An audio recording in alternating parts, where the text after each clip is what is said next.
to minimize use of the chat. It can be distracting to the conversation and particularly distracting to any of our members using technologies like screen readers. So we ask you to minimize that unless absolutely necessary. Second, when you speak for the first time, I'm going to ask you to introduce yourself by your full name. And anytime you speak, if you would just let the group know who is talking for a variety of reasons. And as people know, you can see the group on the list of folks on the screen. These are also live streamed on YouTube and will be watched later. So it's always helpful if folks can get an idea of who's speaking. With that, I'm Barrick Abramson from Confluence Policy and Strategy Group. My colleague Carrie and I have truly the pleasure of facilitating these conversations in this subcommittee and the other subcommittees of this task force. I'm going to get right to the point today. We have spent a lot of time brainstorming, talking about barriers, really working through where are all the challenges to ensuring that Coloradans with disabilities can enjoy and access the full range of Colorado's outdoor recreation. We've talked about everything from getting from home to the spot to things like parking, to gaining access to trails, to knowing which trails are truly accessible along the way. We've talked about things like elevators and stairs at some of our ski resorts, which lifts are accessible and which aren't. We've had some great conversation. We're about 6 or 8 weeks from needing to pivot to doing, frankly, the really hard work. And that's developing the recommendations to improve things, to make recommendations for whether that's policy, regulations, or best practices of our government offices and of the private sector and our partners in industry. Today, in response to a lot of the ideas that this subcommittee generated, we have a pretty amazing set of panelists. And I want to particularly thank Jen and Christina, who introduced us to a number of the panelists, all of you who sent folks our way. We're going to have a second panel in May where we're going to bring in some additional folks, but we've got a great lineup for today. Before I bring the panelists, I am going to go around and ask the members of this subcommittee to introduce themselves so our panelists get a sense of who all's on it. And in this case, panelists, rather than just the name that we typically do at these meetings, I'm going to ask you to give a quick 1 or 2 sentence of who you are and what is the perspective that you're bringing to this conversation. And Curtis, you're in my top right, which means I'm going to ask you first, and then I'll go to Jen. Hi, my name's Curtis Carrot. I work for Atlantis Community, which is the Center for Independent Living. I had a disability since I was about 2 years old, 3rd generation native Coloradan. Worked for Denver Parks and Recreation for 27 years, and I love the state and love being outdoors, so I want everybody to have the opportunity to do so. Thanks. Thanks, Curtis. Let's Jen and then John, please. Hello, thank you to all of our guests for being here today. My name is Jen Mendenhall, and I am a parent of a 17-year-old girl who is extremely active in the outdoors.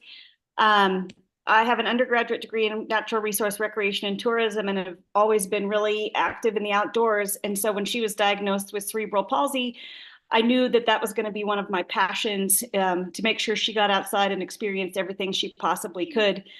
So that's why I'm so proud to be part of this committee and this task force, and hopefully we can get some good stuff done. Thanks, Jen. John and then Sharon, please. Hey, everybody. Thank you for joining us on this call. I'm John Broadbent. I'm an attorney in Denver, mainly practice corporate law, but I come from a background where the outdoors were absolutely essential to my overcoming disabilities from birth. And so I've always viewed the opportunity to be in the outdoors as being crucial to any kind of development and improvement and quality of life for anybody with disabilities. And just wanted to pay it forward, and I appreciate you making the time to talk about this with us. Thanks, John. Let's go to Sharon and then Madison. Hi, my name is Sharon Campbell. I'm a C4, C5 quadriplegic. I've had the fortunate and unfortunate experience of recovering a lot, which has also meant I've experienced a lot of different challenges trying to get back to the outdoors and continue living on with life, everything from a power chair to utilizing forearm crutches. So that's where my experience lies. And it's been about 10 years of just navigating and trying to experience life the best I can. And especially having two young children, it's very important to me to get outdoors. Thanks, Sharon. We go to Madison and then Melanie. Hi, good afternoon. I am Madison Murphy, and I'm representing government interest in this space. So how can government lean in and provide support? And also, how can we learn what the needs of constituents are when it comes to outdoor access? Thank you. Wonderful. Christina and then Connor. Yeah, hi everyone. I'm Christina Erickson. For the last 3 years, I was an accessibility specialist with the city of Denver. As of yesterday, I am the Developmental Disability Council's new policy advisor for the state, and I'm very excited for my new role. I don't know what I'm doing yet. I'm also have the extreme pleasure of being one of the directors and one of the co-founders for the Adaptive Climbers Festival, which is how I know Mr. Tanner Jones, who's here with us today. Sitting on a boat, which keeps making me laugh. And I'm also the daughter of a mountain athlete who has a C7 spinal cord injury. So that's how I got into all of this. Yeah, great to be here. Hey, afternoon, everyone. Connor Hall. I lead Colorado's Office of Outdoor Recreation and Industry at the state. And we obviously represent the industry, represent nonprofits, represent government in this conversation. But at the core, one of our guiding principles and values is equitable access to the outdoor experience. Personally, I believe deeply that that's got to be a right and not a privilege for anyone who wants it, and that has guided a lot of my career work, and certainly guides the work we do at the state office. So wonderful to have you on. Thanks for making the time. Thanks. And Melanie. Thank you. And hi, everyone. Christina, congratulations on your new role. And thank you to our guests for being here today. I'll just say up front, I will have to duck out early, just a little bit before 4 today. I've got a bill that I need to be part of a hearing on down at the Capitol. I am the president and CEO of Colorado Ski Country USA. We represent ski resorts. And so I'm here on the panel representing the ski industry and also business to some degree. I'm a natural resources attorney by background. I also sit on the board of the Colorado Hotel and Lodging Association. I'm an outdoor recreationist and have been all my life, a skier, a hiker, a cyclist, a paddleboarder. And here in my professional life, have been very involved in expanding access to skiing for kids and really working on inclusion for underserved communities. So welcome everybody today. We're really looking forward to hearing from you. Thank you, Melanie. And I'm just going to give a quick overview as I bring all the panelists in. My plan is I'm going to ask the panel a couple of questions up front, and then we're going to open it up to a casual conversation with members of this subcommittee. And I'll just remind everybody to re-ground us. We were charged with identifying barriers to accessing and enjoying Colorado's outdoor recreation opportunities. And you all have identified a number of those, as well as some potential solutions. We're going to hear from some folks in different parts of the industry who are involved in adaptive sports and supporting different types of athletes and opportunities. We want to get a sense of how they came to be doing those programs, what their experience has been, and then I want to open it up to all of you to ask them questions, yes, of personal interest, but really I'm going to encourage you to focus on what we can learn from this incredible group of panelists when it comes to our opportunity to make recommendations for improving things in the state of Colorado. So I'm going to start introducing the panelists, and I'm going to ask, I'll be going through and spotlighting people and getting our panelists spotlighted as they join. I'll just ask for the first intro, if you would give everybody maybe a 60-second overview of who you are and what your connection is to this conversation and how long you've worked in the space. And Quinn, I'm going to ask you to join first. Hi, thanks. Yes, so Quinn Brett, I was a professional rock climber and formal climbing ranger in the National Park Service and Rocky Mountain National Park. In 2017, I was injured, had a spinal cord injury. I am now paralyzed from the waist down, so I use a manual wheelchair for my day-to-day living. After injury, I returned to the National Park Service in a unique role, wilderness accessibility and outdoor recreation. Since then, I have branched off and started my own consulting company, Dovetail Trail Consulting, wherein I educate and advocate about wheelchair laws, accessibility laws, new mobility technology and the capabilities of that new technology on trail, and how people with disabilities are not being included when we think about recreational experiences. We are siloed into the 1 mile paved trail rather than thinking about the whole spectrum of opportunities that there are on our public lands for people to recreate. I have been doing this work. Again, I was injured in 2017 and I immediately dove into this work in 2018 and have had my own consulting company here for the last 3 years. Thank you so much, Quinn. I also want to name, you see 4 of our panelists on screen. Carol is also with us, Carol Nickel, who I'll ask her to introduce herself. She is dealing with that less than perfect broadband internet at places in Colorado. So she is off screen to preserve some bandwidth, but I'll get to her in just 1 second. Rachel, if you would introduce yourself. Yes, thank you. Hi, everyone. Rachel Frankina. I am the Executive Director of the Society of Outdoor Recreation Professionals. So first I'll talk a little bit professionally, and then I'm going to share some personal stuff about why I'm here.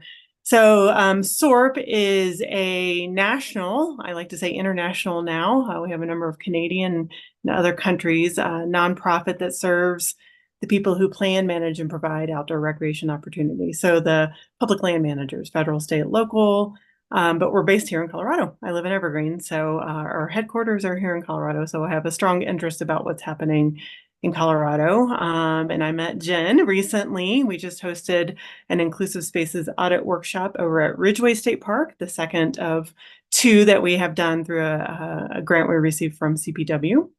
And we're also doing this in other parts of the country as well.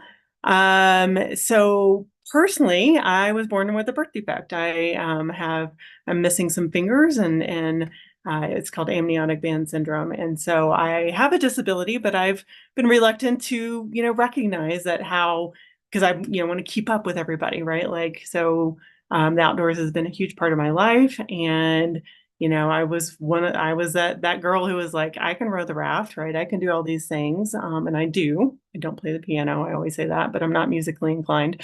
But, having a disability, has always been part of my life, and the outdoors has always been a part of my life. And then also personally, I'm now a mother to a son with ADHD. Not now, I've always been his mother, but I recently realized that he has ADHD and how much the outdoors is important for, those types of disabilities as well, developmentally and different ways of thinking and how the brain operates and how important it is for him to be outside. And then last thing I'll share personally is that my father had a brain tumor 10 years ago. First brain surgery was 10 years ago. He's had a second one since then and is now walks, but has lots of problems. And same thing, just really opened my eyes to how the world is not made for people with physical and mental disabilities, and really has become, it's always been really important to me. I spent 20 years working for the U.S. Forest Service, which doesn't have a lot of systems in place to support people with differing abilities. So really trying to do that through my work now as a nonprofit executive director. Wonderful. Thank you, Rachel. Carol, if I could get you to come off mute and introduce yourself.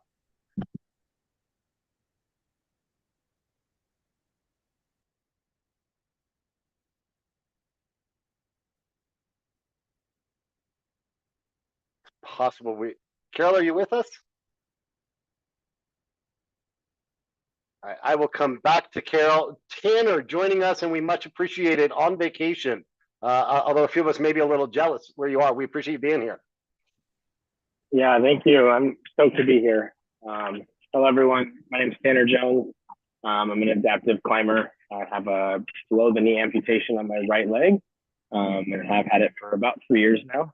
And since my amputation, I've really focused on guiding other folks with disabilities I met Christina at the Adaptive Climbers Festival. I'm in guides for them. Have been for the past 2 years. I mostly work with folks with autism and intellectual disabilities. In Denver, I work for a autism day center called Revel. And we have outdoor programs where we do ski camps, we do rafting, rock climbing in the summer, and just focus on getting people with all kinds of disabilities outside. I really enjoy being outside. I find a lot of healing in being outdoors, and like to show that there's opportunities to all kinds of people. And it's really cool that I'm able to do that in Colorado and in our backyard. I have 2 kids that you might be able to hear, and I am on vacation, but I'm very happy to be here and thankful for you guys to listen. Yeah. Thanks. Awesome. Thanks, Tanner. Let me see if Carol, there you are. I'm back. You would think I'm in rural Colorado, but I'm in Lafayette and I have the worst internet in the state. So I'm Carol Nickel. I'm the executive director of Ignite Adaptive Sports. I'm their first paid full-time executive that they hired about 8 years ago for lots of reasons. And one was to build community. What interested me about this particular group and what was going on is I have been working with people with disabilities since 2008. And that was pre-Ignite Adaptive Sports. I was an executive of a national association that provided therapeutic riding all across the US and Canada. And I agree with what a lot of the other panelists have said is it's important to both be outdoors and active, regardless of the type of disability you may have.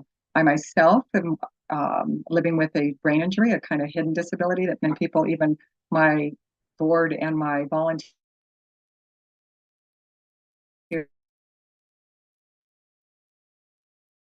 noisy, I have to go away. So having access and being a voice for, I'm unstable now.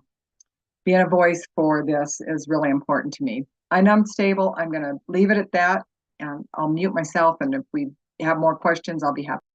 Perfect. I will ask you to unmute yourself from time to time. I think to the best you can jump in, that'd be great. Amy, and if you would maybe hit on both your background in rec prior to, and then what it is you do there at the BLM. Yeah, great. Thanks, everyone. I'm just so privileged to be here. Jen, thank you for the invite, and Carrie, thank you for including me. It's just really exciting. My name is Amy Carmichael. I am currently the acting field manager for the Grand Junction field office here in Grand Junction, Colorado. Normally, I am the assistant field manager over the recreation program, which is very robust here out of Mesa County, out of Grand Junction. But I do have I started my career in recreation, as I say, a little baby rec tech, and I just worked my way through. I had a nice career in wildland fire, and then I finally found myself into management, kind of a put up and shut up type thing. And here I am, and I get to make full circle back into the recreation world. And I started a recreation, many varied things in the early 90s, as you saw from my bio. Recreation's been very important to me and very important to my life, simply because I am visually impaired. And being in outdoor recreation allows me to be that kind of, I don't know, sassy, I can do it, who cares? People can't believe that I pull off some of the things I pull off. And I enjoy that, and I like being an example for folks that might be a little timid or a little novice to entering into the outdoors. So that is a huge passion of mine. It's developing access for those that might not feel like they're welcomed, or might not feel like they have the ability or the tools. I also have a brilliant, I can say that I'm her mom, neurodivergent daughter, and being in the out of doors for her is very, very important to keep on track. So it's been really nice fostering that. As far as BLM goes, we just rolled out our 21st century recreation blueprint, and this group, and it looks like we have 4 pillars to that blueprint, and it's grow and diversify resources for BLM recreation. Checks the box there. Prioritize and embrace partnerships checks the box right there, right, Rachel? And then expand outreach and establish a culture of inclusion. That's one of our 4 pillars, hugely important to me. And then finally, meet the demand, protect resources, and improve access. So that's it's checking a lot of boxes for me and my passion and getting folks out of doors and meeting wherever they may be. Thank you, Amy. As I said, I'm going to start this conversation with some questions for the panelists, but I want to spend most of the time with our members asking questions. I'm going to ask each of our panelists 2 questions, and I'm talking to give them a little bit of a heads up in a moment. And I will preview that, Tanner, I'm coming to you first, and then Rachel to you. I'm going to ask 2 questions. The first one's going to be about challenges encountered and overcome. I want to find out and hear from you about some of the things that are on the good side that we've been able to overcome, whether because government helped or somebody else stepped in and did the right thing. And then in the second part, we're going to shift to what are some of the challenges and barriers that remain. But Tanner, I want to go to you first, and I'd love to hear whether it's for you as an adaptive climber or for the athletes and folks that you work with, what has been a challenge to just the basic access and enjoyment of some of these outdoor recreation opportunities that you've encountered and you or others have been able to overcome? And what can you tell us about how that happened?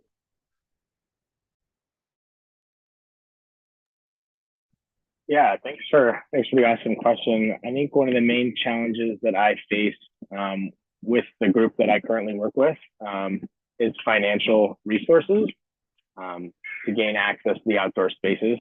I think being outside and using the rocks to climb and the trails to hike on and using all these things are free once we get there and are available to us once we have the hiking shoes or the proper gear to be outside with.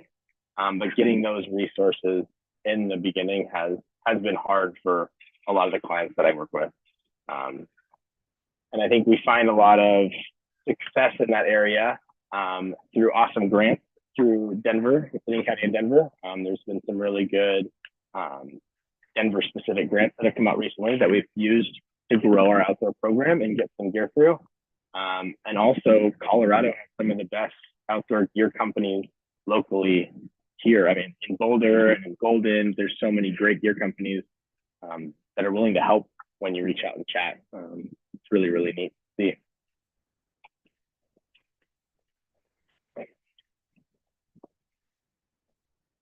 Appreciate that. And I make no qualms about there's a ton of barriers that remain. And we're going to spend time talking about those and how to overcome them. Rachel, I'm going to go to you next and then to Quinn. And on this question of what's been a barrier, a challenge that you have been able to overcome for yourself or those you work with, and who were the partners that you look to that helped overcome that or the resources? Yeah, that's a good question. And I'm coming from this, providing access to the outdoors, right? So I think one of the biggest challenges that we've done a really good job of overcoming more recently is just recognizing that there are different ways to experience the outdoors and different abilities for that, right? There's kind of this, old school paradigm of like rugged individualism. I mean, thank goodness for John Muir, but he kind of set us down this path of like, not just John Muir, but others too, of like being outside alone and, experiencing the outdoors and solitude, and I can figure this out, and you don't need many resources or that kind of stuff. Well, we know that people have all different ways of experiencing the outdoors. And I think the biggest thing we've overcome, really just in the last few years, is really just recognizing that and starting to do things about it, starting to take those steps to say, okay, we know there's a spectrum of how people experience the outdoors, but there are things we can do as land managers to help facilitate that, to provide the infrastructure and resources and work with partners in particular. And Amy's smiling because she knows this, like the land managers can't do it all and shouldn't do it all. And in fact, in a lot of cases, the land managers should be supporting partners to help facilitate, whether it's through guided activities, whether it's through like at Ridgeway State Park, having a Moby chair, right? That Jen and her daughter use, or Jen's daughter uses, that, things like that. Having these, facilities and infrastructure to just support those different ways that people can access the outdoors. And I think, we've come a long way. There's a long way to go, but there's just a pretty deep recognition now among that land manager community. I speak very broadly when I say land managers, nonprofits, all that kind of stuff, of the need to address this. Great. Thanks, Rachel. Quinn, I'm going to go to you next with my question, but also with a little bit of an open floor to you. I know you've got some other commitments you're going to have to jump in, and just greatly appreciate you finding time to join us for peace. But your thoughts on challenges or other thoughts that you'd like to throw out to this group while we've got you? Well, I would say one of the biggest barriers that that I've encountered as a person specifically with a mobility disability is that understanding technology, all this new technologies out there, understanding laws, that American with Disabilities Act, Architectural Barriers Act, and specifically speaking, the definitions of a wheelchair and mobility devices. In a sense, it comes down to people with mobility disabilities have been turned away or told that they are not allowed to be in these public spaces. And therefore, we don't show up to these spaces, which then creates this downward cycle of, well, you don't see us, so then there's no need or reason to accommodate for us, and that we don't want these recreational experiences. So educating our land managers on what these devices are, and that people with disabilities are also welcome and legally need to be provided the same experience, whether it be a program or an activity. I think that's one of the biggest barriers that we still face. And Quinn, I'm going to keep you for just 1 second before I know you've got to jump. Your dream list, your wish list, if we could wave a wand, what is it you would like to see the state do, or some of our partners in outdoor rec do, to improve access? I mean, I think we need to put our money where our mouth is. If we have all these diversity, equity, inclusive accessibility initiatives, then let's put money in accessibility. It's laws that we are still not meeting. Let's do it by providing people with disabilities opportunities and working in these spaces, number one, but also providing information for people with disabilities to recreate in these spaces. So we need more information online. We need more access to that information, and we need people with disabilities in helping to provide these opportunities and being part of this scape of work. Thank you. I really appreciate you. I'm going to kind of narrow the question back down to this question of barriers encountered and overcome, and how that's happened. Carol, I'm going to go to you, and then Amy, I'll do a slight spin on it for you. But Carol, if you're in a place where you've got bandwidth, would love to have you jump in on this question of a barrier that you've encountered or seen and been able to overcome. We'll see if my bandwidth will hold up. I think one of the barriers, there's a couple that we've encountered and overcome, one better than the other. I think the first one that we have, provided that we are snow sports, there's this feeling that it's a white rich man sport, which it kind of is. But we have addressed that in lots of ways through really looking at how do we not only provide accessibility, but inclusivity, diversity, meaning racial diversity and inclusion. And we've developed a plan to actually go out and begin recruiting volunteers of color to ensure that we can get that and get that experience out there. That's been one. I think another challenge is a lot of our athletes come to us and they're fearful of being re-injured. Something happened to them. They're really unsure how safe the sport is. And our volunteers, because 100% of our lessons are given by highly trained and skilled volunteers, are really good about addressing that and helping them feel comfortable and welcome in the space that they're at least up at Ignite. And it has just, it's manifested in a way that we have almost doubled our lesson count from 600 when I came on board several years ago now, to over 1,400 lessons this year by an all-volunteer organization. So those are two of the challenges we've overcome. There's several others, but I would leave it with those for now. No, thank you, Carol. And John, I see your hand up. If it's okay, I'm going to have Amy weigh in, and then I'm going to call you in if that's okay. No problem. Okay. Amy, a little bit of a spin on this, but what have you seen generally since your time at BLM? And where have you seen, whether it was BLM's own efforts that you touched on or partners that come into the space, overcome some of the challenges, particularly as it relates to some of your land? Oh, great question. That feeds into exactly what I wanted to talk about. I had the great privilege, and this is so cool. Talk about a chance meeting. I got to ride with Quinn about a month ago in Arizona on 2 different occasions. And I also met Rachel. It's kind of flipping me out here a little bit. It's very, very cool. Our own efforts really, we stand in the way of ourselves many, many times. And it's through our partners and through folks coming to us and are willing to take the time to educate us as BLMers or public land managers to get us going. You know, we're a multiple use agency and we have irons in so many different fires that sometimes it's tough for us to slow down and really take a look of where we need to be looking. The 4 pillars have really helped us focus our efforts and like Quinn, you're a game changer for me. And what it showed me is how far we have to go. And we do need to put our money where our mouth is and realize that yes, we're talking the talk, but are we walking the walk? Yes,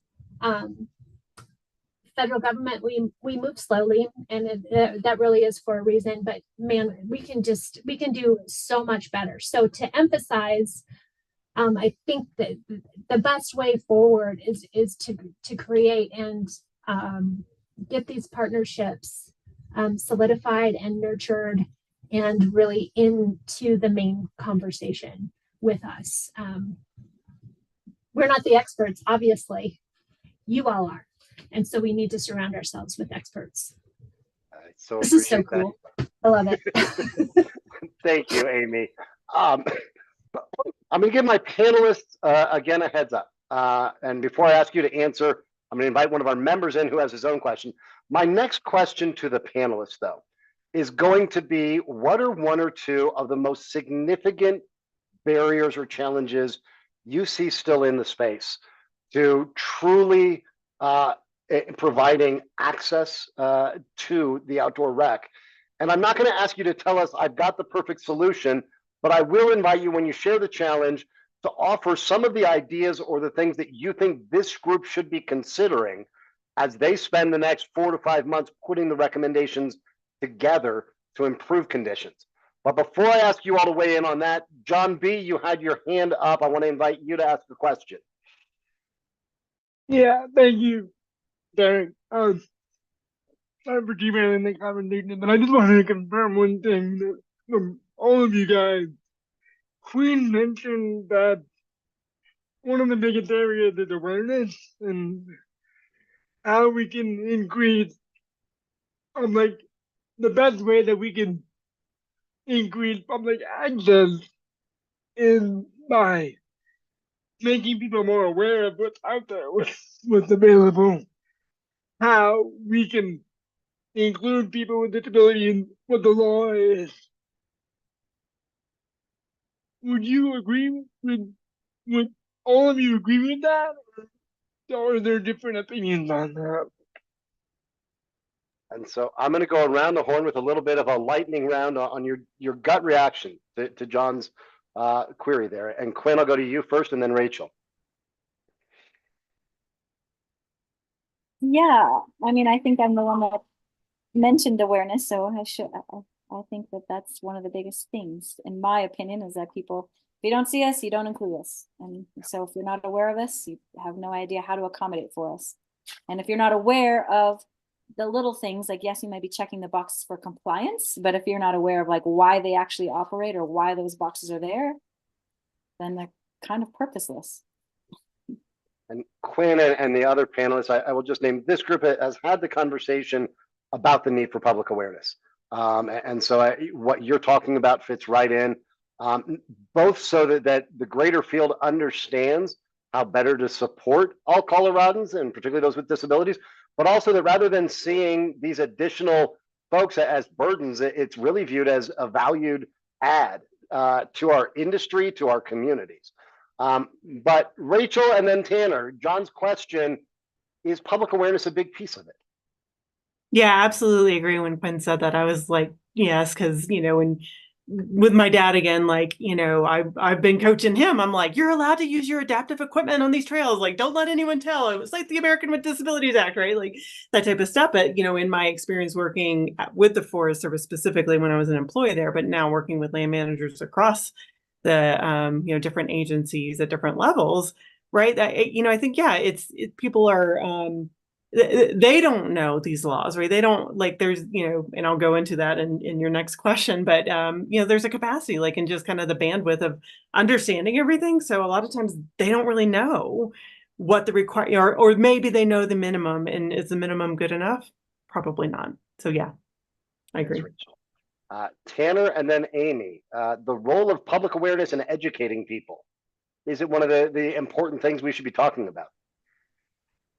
Yeah, I think it's very important. I think what people don't know, they don't know, and that's a really big issue. I think that goes both ways for the user and for the land manager. Without that knowledge, we never know the answer. So yeah, I think getting that knowledge out there and making sure people have access to that information is one of the biggest issues that I see.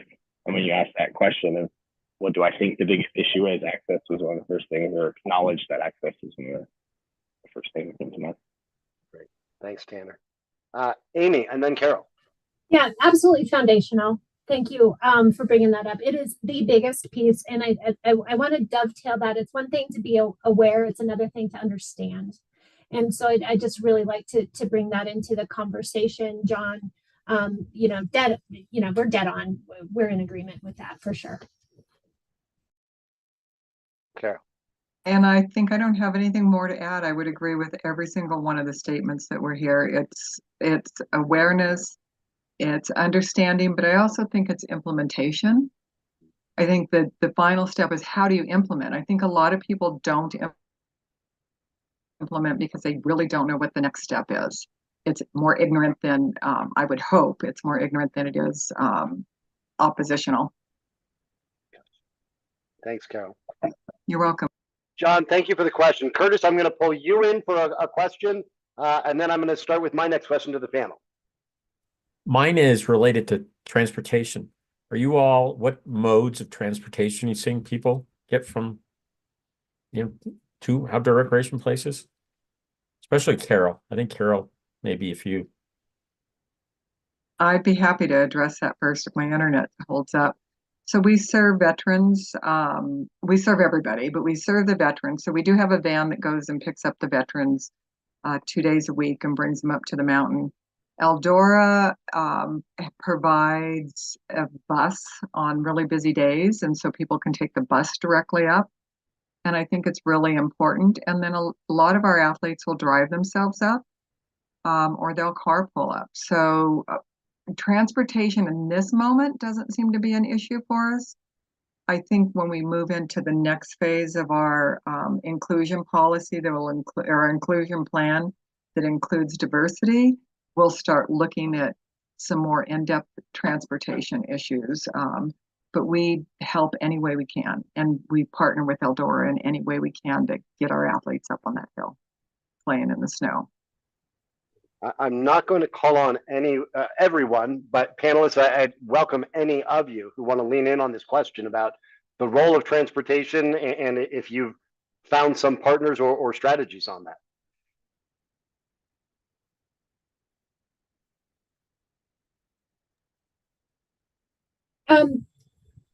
Access to outdoor recreation, at least in our community, and it really is either private school district, that I know of a certain teacher in our school district that makes it a priority to get kids up and skiing with whatever manner of disability they might have. It's certainly And we have a lot of barriers and a lot of low income barriers. And those are the folks I really worry about that don't have the resources or the outreach to be able to get access to outdoor recreation.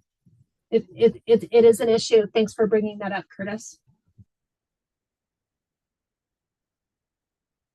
And I'll leave the question open for later, but any other panelists want to lean in on the transportation question right now?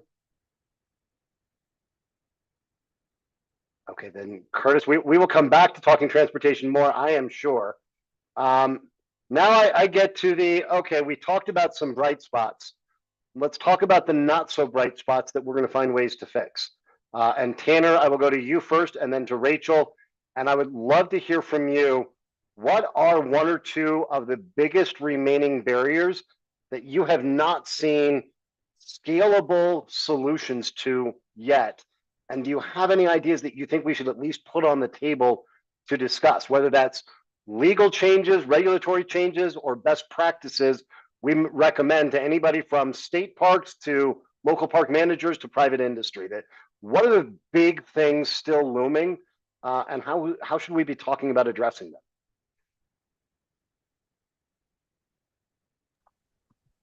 I think besides the lack of knowledge and understanding of the programs that are currently available, because there are a wealth of programs available in Colorado for individuals with disabilities, it's hard to find programs or opportunities to recreate outside of those programs. I think there's a lot of great groups that happen and a lot of public use accommodations that happen so that we're able to use vehicles in the backcountry or different types of things that we need to make these programs happen, that then don't happen regularly. You know, I mean, we have Stockton State Park, we have some great opportunities for places for people to go and recreate, but I don't think that it's congruent with what we see in the programming. I think it's hard to, as a amputee and as someone with mobility issues, it's hard to go outside and recreate by myself or with my friends. I think harder than it is for a lot of other folks. But it's really easy when I group with Paradox or group with Ignite or group with the National Sports Center for the Disabled or any of these big programs around. But I'd like to recreate outside of those programs too. And how do we do that is a big barrier for me currently. Yeah, I don't think I have a solution for that one yet. I mean, everyone's building community. We're all finding more climbing buddies and more skiing partners and stuff like that. But there's still those limitations. It's hard to park in the carpool lot at Eldora and get to the base of the mountain to be able to start skiing some days. And it'd be nice to not have to do that. I don't know. Yeah. Yeah, it'd be cool. And then I think another issue I see within, I don't know. I don't know what I'm trying to say here. That's all right, Tanner. I'm happy to come back to you in a minute. Cool. I appreciate you naming it. And, you know, this is the real hard work that we're trying to do is there aren't simple solutions. You guys have all, as panelists in the work that you do, been contributing to it.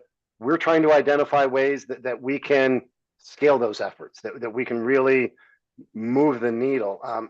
Rachel and then Quinn, the big barriers you see continuing to exist, and without saying I've got the perfect solution, what ideas do you think this group should explore more?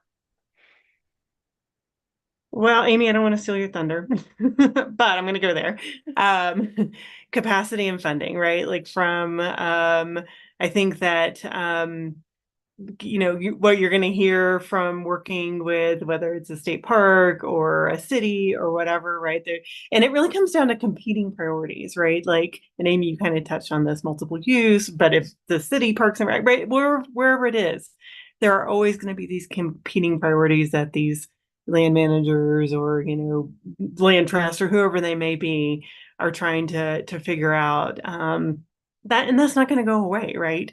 But what I think can help a potential solution is, you know, the partnerships and really having that finding that alignment. And again, Amy mentioned the BLM new rec strategy. The Forest Service is about to release a recreation strategy and action plan that's very similar, has very similar concepts from a federal agency perspective. But I think, like I was saying a minute ago, I think that there is just more of a recognition now from this kind of land manager providing access. And we talk about, outdoors for all, and we want to make sure that all feel welcomed. And there's a long way to go. So I think solution wise, it is having, partners and organizations and even individuals, coming into these managers and saying, here's where I see alignment, reading those strategies and saying, like, you say you want to do this. I also want to do this. How can we work together to do this, right? Being really direct about that. And, honestly, getting to the right people about that, the Amy's of the world, who are like, yeah, I want to do that too. How do we make it happen? Let's work together and figure this out. Thanks, Rachel. Quinn, your thoughts. What are one or two of the big things that we've got to move the needle on to improve access, and how should we be talking about them? As I'll probably sound like a broken record. I think starting with education. So education internally of needs, like baseline in planning at the planning base, and understanding. Yes, go ahead. Sorry, Hayden's asking if you watch TV. Understanding that while we have laws and compliance, are we using them appropriately? And knowing that the small things can go a long way, from the entrance and entry to exit of our experiences, looking up to the objective information online, to arriving to the parking lot, even in winter, knowing that it's plowed and knowing that it's plowed appropriately, to finding that information online to do the appropriate planning, to getting to the trail, in the pool, in the river, in the golf course, on the ski hill, knowing that there's all of these opportunities. And that, yes, well, it's like I'm speaking more personally on a lens of mobility disability, but how are we providing these people? How are we providing experiences for people with visual disabilities, for hearing loss, for intellectual disabilities, for all of it? And providing these experiences while these lands are set aside for people to have experiences. While I might not be able to hear the soundscapes, how can I still have that experience of hearing the soundscape, even though I might not be able to hear? So thinking outside the box, so educating internally and then providing that information, objective information externally, so that the user can make the decision of where they'd like to recreate and how they would like to recreate. Thanks, Quinn. Amy, your thoughts.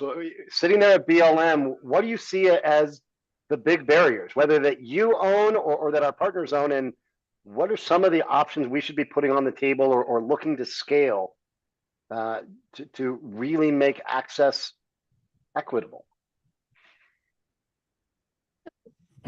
I mean, yes, Rachel, you did steal a little bit of my thunder, but that's just kind of like, everybody's tired of hearing that. It is a capacity and bandwidth issue and competing priorities and all that kind of thing.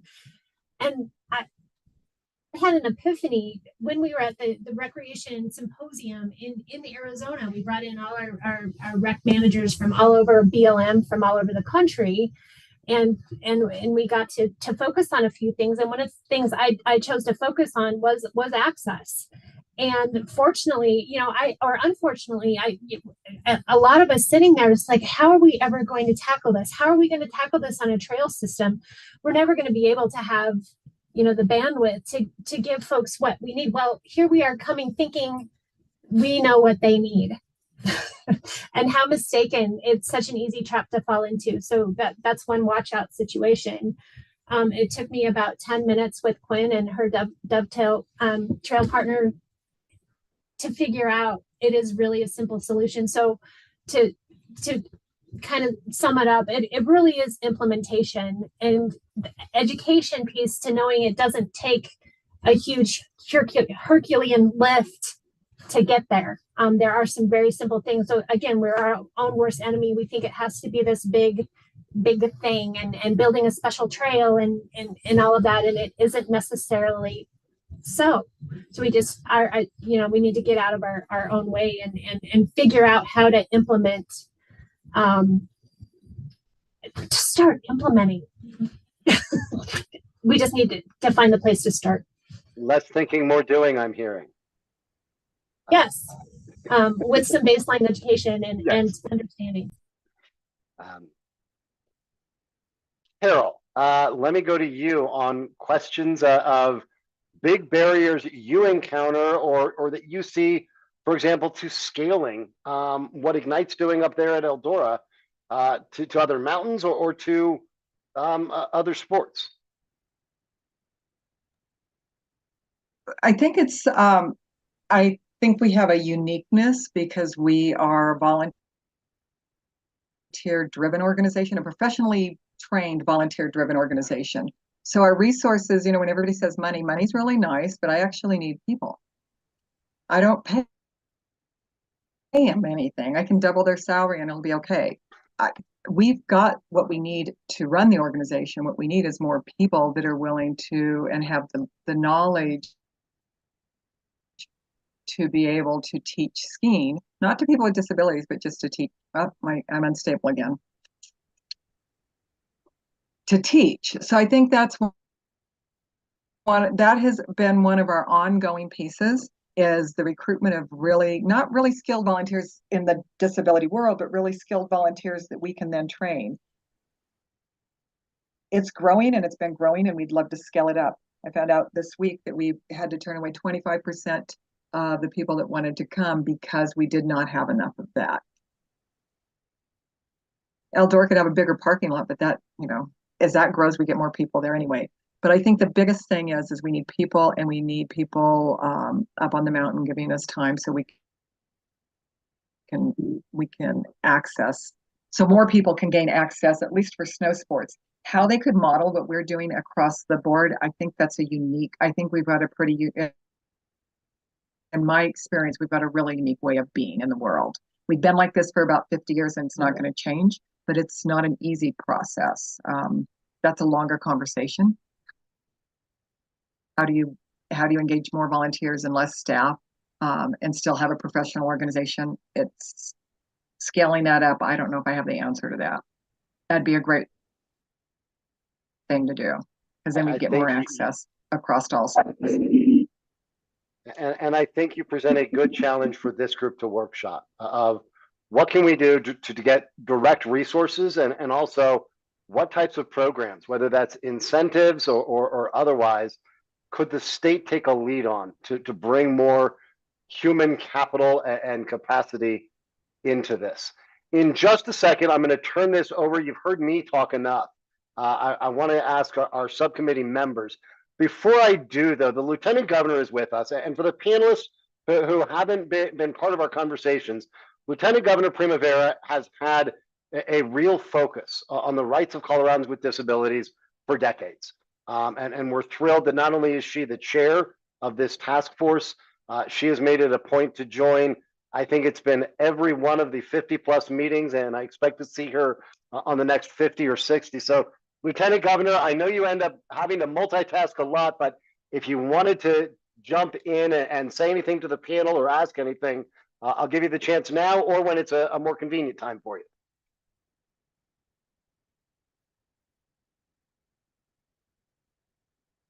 And I know she's dialed in. So, Madam Lieutenant Governor, at any moment that the time that you're able to jump in. But with that, I'm going to switch over to our subcommittee members. And this is going to get pretty informal. And I'm not going to go around. There you are, Lieutenant Governor. Hello. Yeah, I had to figure out how to unmute myself. First of all, I was so excited about today's meeting because I read the biographies of our panel members, and I'm just so impressed with the panel that you all put together and with all the skills that they bring. So I've just been really listening, and I know I have a lot to learn, and I'm just excited that they're here and sharing their expertise, and I can't wait until we get to the phase where we start making recommendations. So thank you, Barrick, for your facilitation. Oh, my pleasure. Thank you, Lieutenant Governor. And I know what it's like when you're trying to hit that *6 and get off mute. I will say I have to give the credit to our subcommittee members who made all the introductions, and to my colleague, Carrie, who has spent hours upon hours getting to know dozens of panelists. So, Carrie, thank you. And thank you, Christina and Jen and everyone Frankly, enough about me. We hit some of what were probably the easier questions. I want to go to our subcommittee members who want to pick your brains as they start looking at developing recommendations, actionable ideas. And as I usually do, I will start by asking for volunteers, and then I will start volunteering somebody if people aren't jumping in.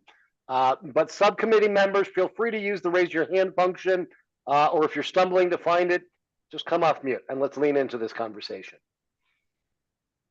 Sharon, I see your hand up first. Jump in, my friend.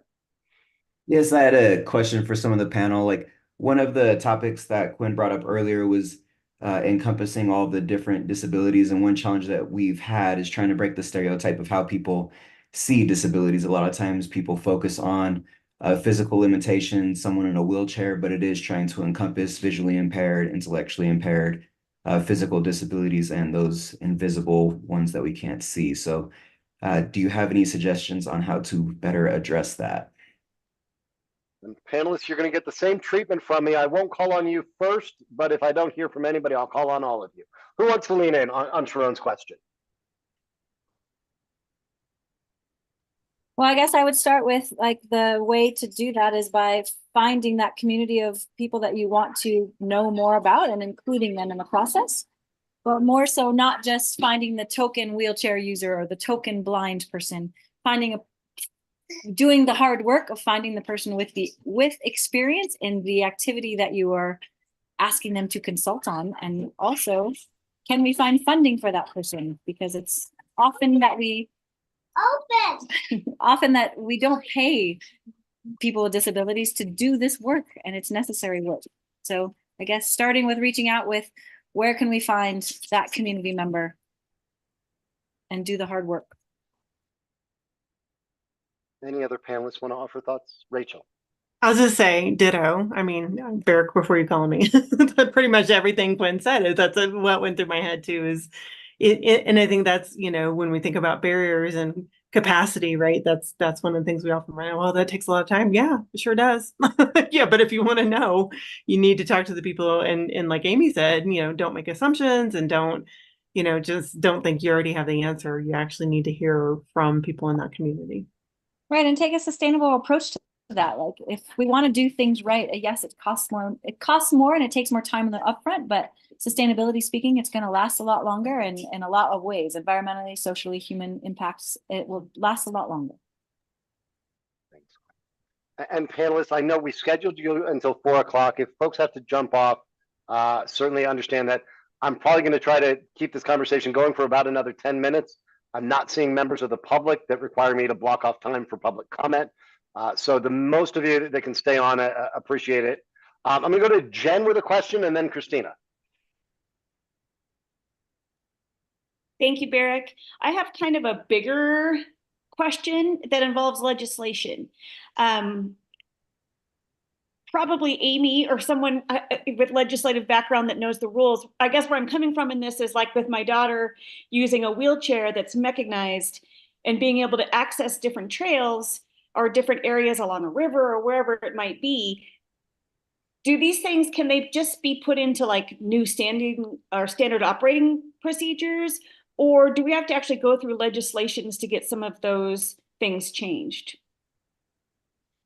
I think it's a good question. I'm seeing some shaking of heads and we will push the envelope where we need to. I will also just say, as I ask the panelists to come in, I think we want to do as many things as we can outside of legislation and then make the important things codified there. But Quinn and then Amy, I saw you both reacting. Let me get you in here. We'll have the same comment.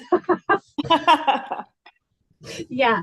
One of the things I have learned just recently is it doesn't, you have access, and okay, so many folks pretend that you don't. Go ahead, Gwen. Yeah, essentially it's knowing, unfortunately you, Jen, having to learn the legal definitions of a wheelchair, for instance, like the ADA has two different definitions, one for wilderness and one for city, local governments everywhere else. And so battery powered and manually powered devices are legally within, that is the language that is used in the definition of a wheelchair. So you understanding this is the device that my daughter uses for her mobility disability. Sorry, I came home to all the children and the dogs.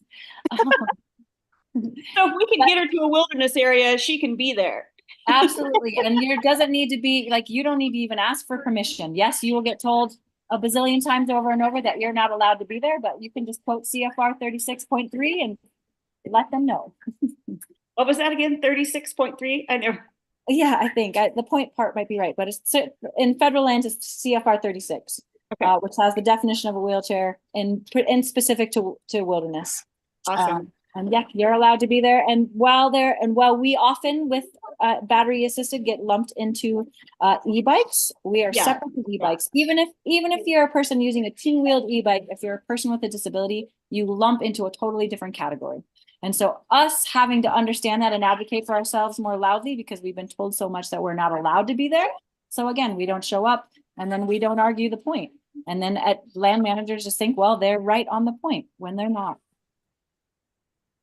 Yeah, and it's so interesting in my college days, I was like the zealot of, no motors on rivers and no motorized in the high countries. And it's so funny when your life experiences change, how your perspective changes. So thank you both.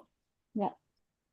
And Jen, I appreciate the question, and I think it tees up multiple conversations on recommendations for us to be having in terms of educating everyone involved, educating those who try to say no of what they can and can't say no to, educating Coloradans of what their rights are, and some, as this group has talked, a lot of general public awareness. Christina, let me get you in here. Hello. My question's for Tanner, which is funny because I talk to Tanner all the time and I work with Tanner. But I want Tanner I would love if you could talk a little bit about the barriers that the IDD community is facing to the outdoors compared to folks with physical disabilities. I feel like you work very tangentially in both those roles of you will go guide a group of, dudes in wheelchairs and then go guide a group of autistic kids. And I just would love to hear your perspectives of that. I think one of my big fears when we talk about accessibility policy always is so many people immediately jump to, oh, wheelchairs. And that's such an important part of the conversation. But the vast majority of people with disabilities don't have a visible disability. They don't have an apparent disability. It's, the folks with IDDs that also want to get out there. So I'd love if you could just chat a little bit about the work that you do at Rebel and what barriers you see there. Yeah, totally. Thanks, Christina. So yeah, we work with a wide array of IDD, intellectual and developmental disabilities, mostly neurodivergence and autism spectrum disorder.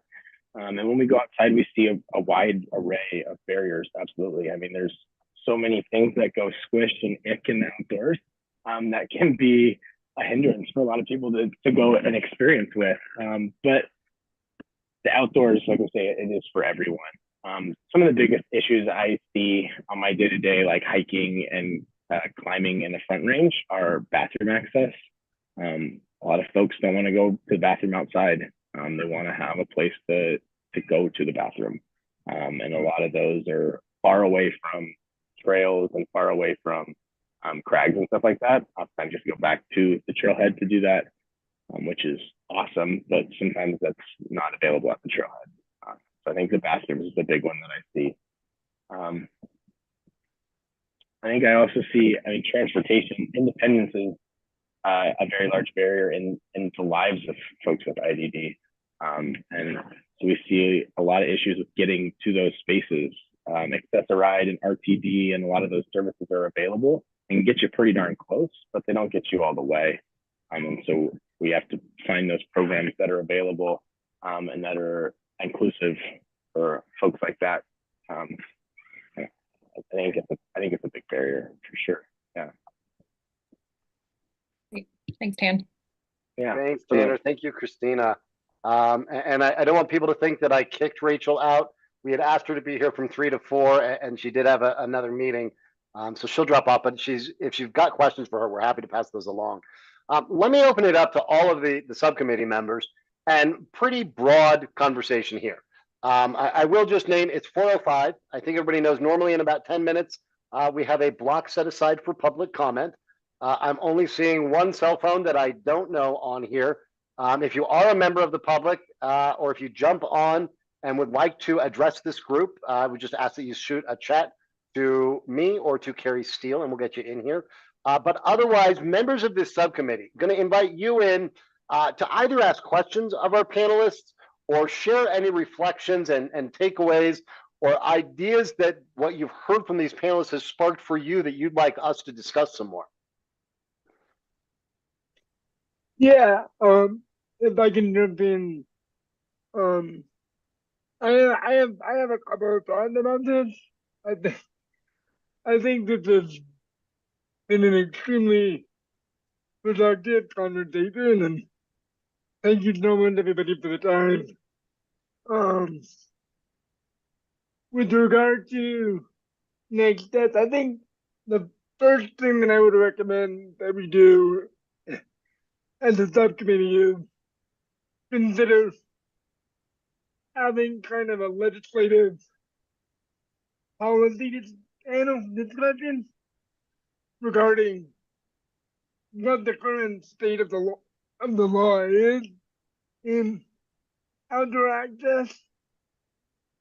There have been a couple regulations and statutes that have been discussed in this call, and I think it'd be helpful if we got a overview of what the state of the law is as it is now, so that we can then identify more specifically what changes need to be made to address the issues that we all care so deeply about. And I think that that'll bring us to a point of where we can really put in sort of realize the connection between what we want to do, what our goals are, and how to put it in place in the recommendation. So that's one thing. The other thing is, within the recommendations themselves, I'm getting a really strong understanding that we may want to have different sections within our recommendation discussing, for example, awareness, education, that sort of branch of thing in one sort of article, and then different subsections within that saying these are the things that you should do for that, and perhaps another article discussing transportation and accommodating people's ability to get to the outdoor spaces. I think those are the two takeaways that I'm getting, and please, other members of the group, please feel free to chime in if I missed something. Thank you, John. And I will work with the team on a legislative update or overview to re-ground us there. We'll also, I love your ideas on how these recommendations come together, because I think you're right. There's going to be a number of different pieces of these that range from regulation and legislation to the implementation side and educating people. I think we'll probably end up identifying the different levers like that. And then for each barrier that exists, making some recommendations at each of those levels, whether it is to regulate or legislate, how to implement, how to educate, what are the best practices, what are the things we're going to require, what are the things we're going to encourage.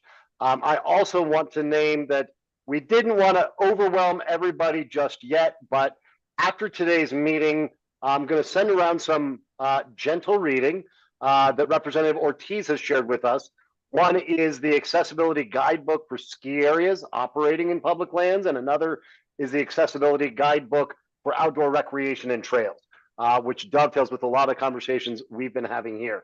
Sharon, I saw your hand up. Let me bring you in on your thoughts, your reflections, and ideas for either the panel or your peers on the subcommittee. Yeah, one of the comments Carol had mentioned earlier about funding not being as important, but having more people and more volunteers. I had heard a couple of different perspectives about funding, which was kind of interesting. And I guess it has me thinking about where to best apply if we did have funding or grants or money set aside, where to apply that exactly, like if it would be towards nonprofits, helping them get the equipment that they needed, Parks and Rec, having equipment available for people to use, if it's providing transportation, or for the individual to provide their own equipment, exactly what would be the greatest bottleneck for funding to apply in those areas. And thank you all for joining, by the way. It's definitely got wheels spinning, so I'm sitting here thinking away. I love hearing that. We were under no delusion we were going to solve it, despite our brilliant panel. We were very hopeful that they would challenge this group and spark some thinking, and I think that has happened. Who else on the subcommittee wants to weigh in before I call on you? Just to offer your reflections or your questions.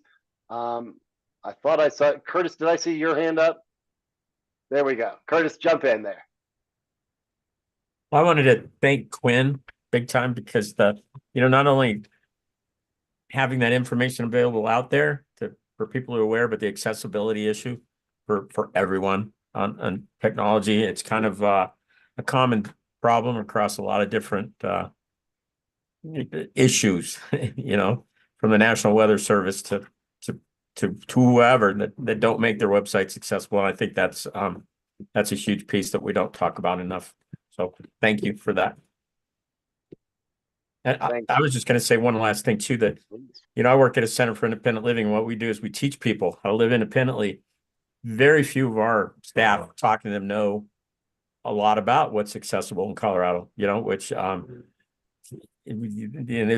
know an awful lot of information. It always impresses me every day. So I know there's definitely work to be done, and I apologize for the loud noises. My roofer was supposed to finish my roof weeks ago and showed up right in the middle of this meeting to to finish. So I apologize. Curtis, probably better today than during our last windstorm or during the next one, though. I'm going to shift gears just a little bit since I'm not seeing hands up, and I'm going to go around to each of our subcommittee members, and I'm just going to ask you, you don't need to get into a specific idea that you heard, but I want to kind of pull us back out to where we've been over the last few months. And I'd love to just hear your thoughts of what you're taking away from today and kind of how emotionally, psychologically, when it comes to the work ahead of us, where you are as we're wrapping this conversation with this group of panelists. And I'm going to start with who's first in my sight is going to be Connor and then Jen.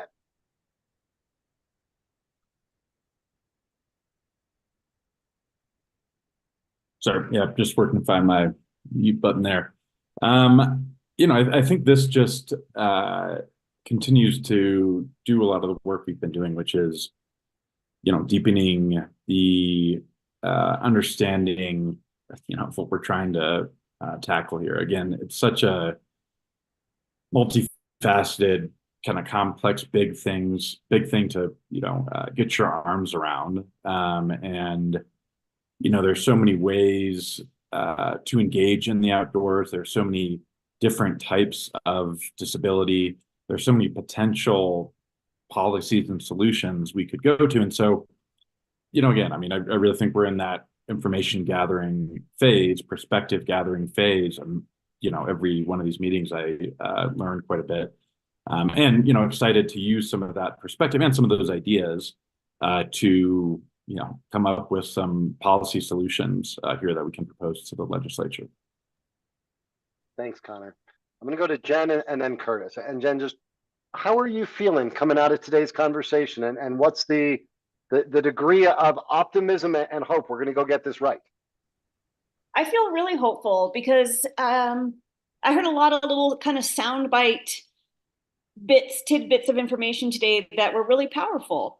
But I think one that really stood out to me personally was recreating outside of adaptive programs that Tanner was talking about, and how powerful that is to be as an individual and being able to just get out on your own. and not have to rely on a program, which are wonderful. We've taken part in many programs, but it's so important to be able to get out and have that individuality and that independence to do what you want to do. So that's my big thought of the day. Thanks, Jen. I'm going to go to Curtis and then Madison. I have a pretty good outlook on it, but I have the reality. I've been involved in so many things, and the ADA is 34 years old, and there are so many things that have moved so slowly. So I am really, I guess, looking forward to seeing what our ultimate action points and the differences that will be made there. So my joy is tempered. Understood. Madison and then John. Coming out of listening to the conversations today, I think I feel validation for this group.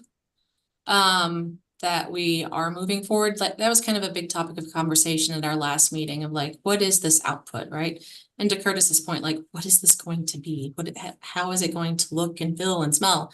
And just hearing the different stories and inputs, but also how we reacted to it, right? Asking more questions and getting more involved in the conversation. So for me, it was validating that we're moving forward as a group in a very good way. John and then Christina. Yeah, I'm generally encouraged by the direction we're going. I think one of the biggest things that I've gotten from this meeting is a real good set of priorities that we can agree to, at least at a high level. And we're finally starting to come up with certain areas that we probably should cover. And one thing that I would like to reiterate from a personal perspective is how powerful that individual access is for people like me who don't drive. That's an extremely important issue that often is overlooked, that we really should consider, because it is really universal. Like, for whatever reason, certain people can't access the outdoors independently without carpooling or programs or other groups that might want to get that base level access to wherever they want to go. And I'm not suggesting that we, do anything major at this point. Like, for instance, like adding new stops to RTV, for example. But we should really consider that as sort of within the transportation budget. Thank you, John. And I will say what I say frequently. There are very few people that are going to take your ideas and say, let's go more bold. So I'm going to encourage this group to set the bar high, to set what is that ideal, and maybe we offer some steps along the way. But I hope we think boldly. Christina, your thoughts as we conclude this panel today. Yeah, absolutely. Thanks, Barrick. I am stoked, y'all. I think I work in the nonprofit side of the outdoors world, and I am a government employee, and I can very well speak to those two worlds don't often get along. Something that happens in a government office doesn't often agree with, our community partners out in the world, or, what our consultants are doing. And the fact that we have government employees, consultants, and nonprofit workers sitting on this panel and everybody is here shaking their heads is really encouraging for me and really makes me happy. And I think today was just a really great reminder. And again, I'm going to attribute Tanner to being the first one to jump up on this of independence is always our goal. When we talk about accessibility, when we talk about policy, when we talk about recreating outside, it's how do we get people out there independently? How do we break off this, a lot of accessible outdoor nonprofit groups are so wonderful and they're doing such great work, but they are people are dependent on them to get outside, and how do we break that gently and kindly, but like, how do we cut that? And that's like, I know something that I'm very passionate about. I know Tanner is, and that's why he's here. Thank you again, Tan. But it's like, it's so cool to be in a room full of people who are who are all equally as excited about this. So yeah. Thank you, Christina. In just a few minutes, I'm going to go over a couple of administrative items in terms of next steps, our schedule going forward. But before I do that, I want to give each of our panelists, number one, our sincere thanks for you making your time and expertise available. We know there's a lot already on your plates. I also want to open up the floor to each of you for any final thoughts. You're welcome to pass, but I'm going to go to each of you if there's anything you'd like to leave us with. And I'll go to Quinn and then to Tanner. Oh, I'm mute. No, I just really appreciate being here today and being invited and having being able to share my perspective. So thank you all, and thank you for the work that you're doing now. Thanks. Tanner and then Carol. Yeah, kind of the same there. I think I got my words heard, and I'm grateful for that. Thank you all for taking the time to ask the questions and hear what we all have to say. I think it's very cool to be in this space. So thank you all. Carol and then Amy. Thanks for having me here, and I learned a lot today, and I do think that the fact of independence shouldn't be overlooked through this process. I think that's a really important piece. Wouldn't you love all programs to go away so everybody could be independent? That's never going to happen, and we know it, but a lot of people want to be independent. I want it. Who wouldn't? So I think that's something for the committee to really help focus on. Thank you, Carol. Mm-hmm. Yeah, thank you. I just thank you for taking the time to educate me. I learned so much today. It's my mind is blown.